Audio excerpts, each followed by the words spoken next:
Regresamos a Quito y ustedes ven imágenes, esto es de archivo, el 18 de enero de la militarización de algunos centros penitenciarios.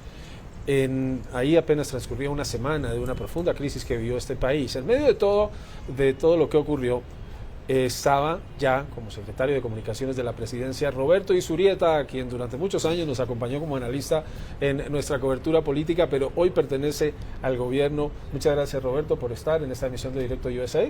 Muchas gracias estar de nuevo aquí, tenerte aquí en Quito y recordar el trabajo de equipo que requiere toda la producción que hace CNN tan profesional.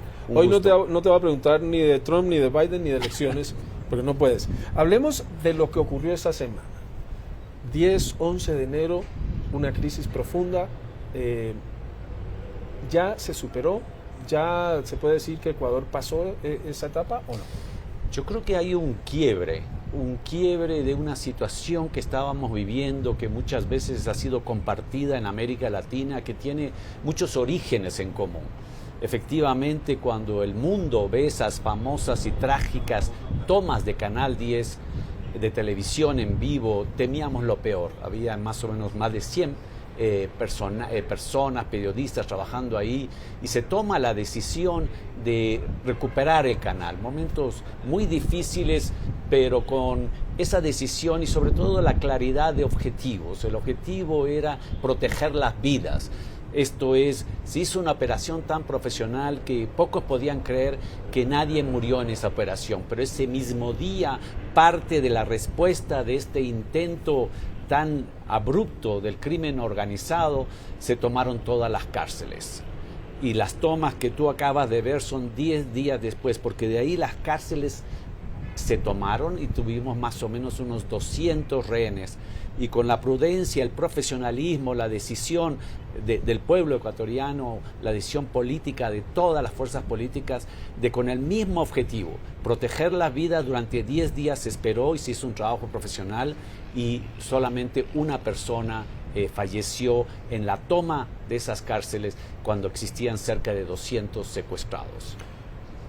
¿Qué tan similar, qué tanto comparte la experiencia ecuatoriana con lo ocurrido en Colombia, con lo ocurrido en Perú, con lo ocurrido en otros países que enfrentan y han enfrentado fenómenos similares? Y una diferencia clara es que, por ejemplo, el decreto presidencial llevó a que se reconociera un conflicto interno, se identificara grupos ecuatorianos que se consideraba estaban generando toda esta violencia, y además se hablara de un respeto de los derechos humanos. ¿Esa es la principal diferencia con lo que ha ocurrido en otros países?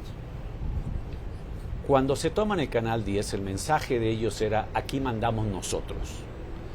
Y el decreto 1111 en realidad políticamente lo que hace es decir: no, el Estado, el gobierno, las fuerzas del orden van a tomar control del país. Y ahí se da un quiebre que se da porque hemos compartido experiencias fallidas o mal interpretadas de cómo responder a esa violencia. Por ejemplo, durante muchos años en el Ecuador, un policía solo podía responder al ataque, lo cual era un absurdo.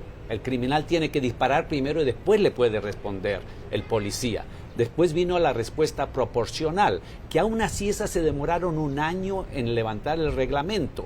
Y teníamos, poco antes vimos una toma que era ridícula: 4 policías armados que no podían detener a un delincuente con un cuchillo de calidad de machete porque el arma que tenían no era proporcional.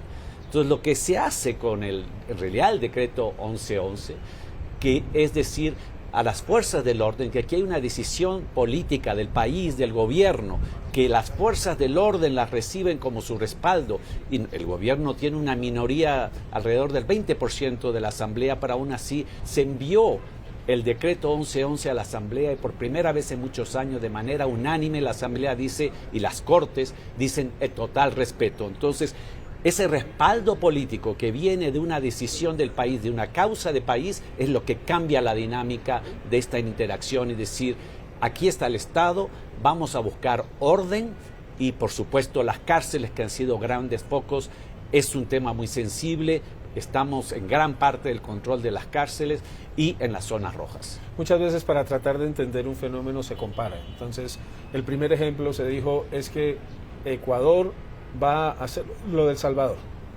pero la experiencia de Ecuador, la situación de Ecuador, lo que se vive aquí es muy diferente a lo que enfrenta el gobierno de Nayib Bukele en ese país. Absolutamente, pues yo diría por muchas razones. Primero, porque de nuevo nosotros somos un gobierno con una minoría en la Asamblea, pero aún así recibimos todo el respaldo de todas las fuerzas políticas y de las Cortes. O sea, lo que hemos tratado de hacer dentro del marco constitucional. Segundo, y no me refiero a otro país, pero yo estuve presente cuando se tomaron las decisiones de recuperar el Canal 10 y de recuperar las cárceles. Protejamos la vida.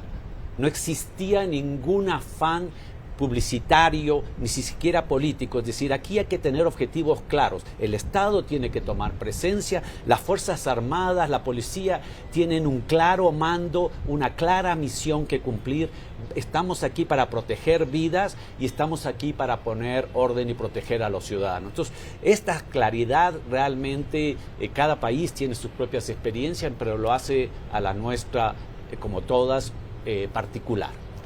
Roberto Izureta ya formaba parte del nuevo gobierno, estaba en Quito, había sido embajador en Chile y antes de eso académico y analista en nuestra cadena. Muchas gracias, Roberto, por estar Muchas gracias. en esta emisión de Directo USA, primera desde Quito.